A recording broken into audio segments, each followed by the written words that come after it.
My name is Mary Austin. I'm a long-term friend of Freddie's.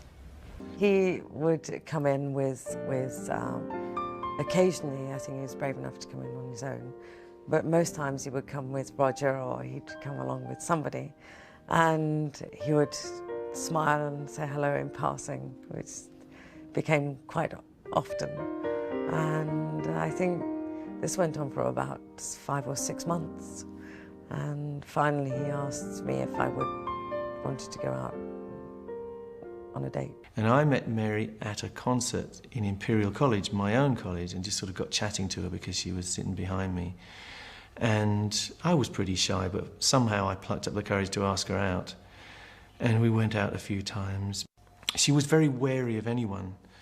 And so we would generally just sort of go out for a drink and say goodnight and sort of quick peck on the cheek, and that was it, really. It never really got beyond that. But there came a point where Freddie started to talk to me about her, and it became obvious that Freddie wanted to go out with her. And I said, well, look, we're not really going out as such, you know, we're just good friends, so I'll introduce you to her. So I did. 5 months later, we were living together and continued that for, I don't know, 6 years, I think. There must be times when you do need to turn to someone and speak to someone about personal problems, or...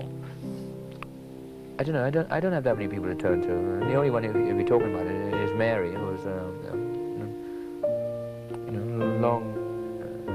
she's been a girlfriend of mine for a long time, and even though we're not together right now, I sort of refer to her a lot, and she's about the only friend I would say I can refer to. I think if I were to be really honest, that would have been, I know I realized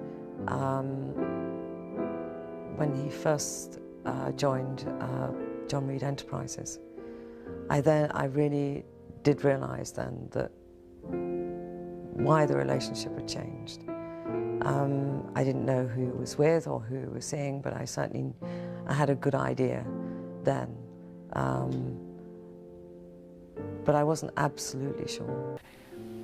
A real true friend for me has to be very strong and put up with me. And I think Mary's gone through just about everything, and so I can actually, you know, she has the depth and the quality to actually sort of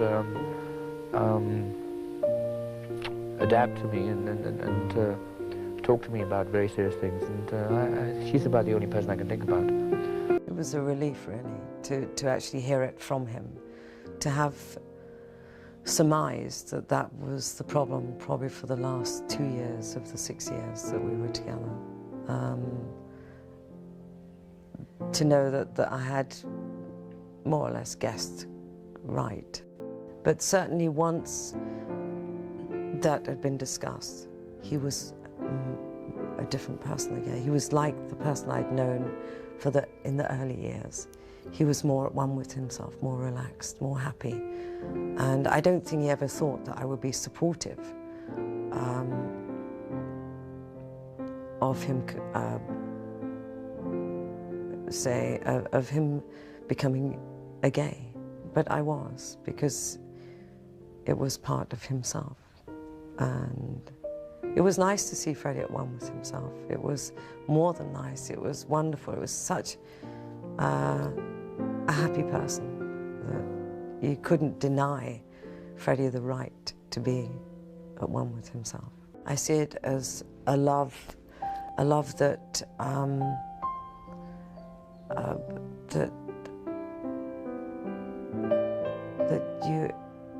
you accept and somehow understand, because you want the person inside to grow, and you're fascinated to see this person within totally at ease and at one with themselves.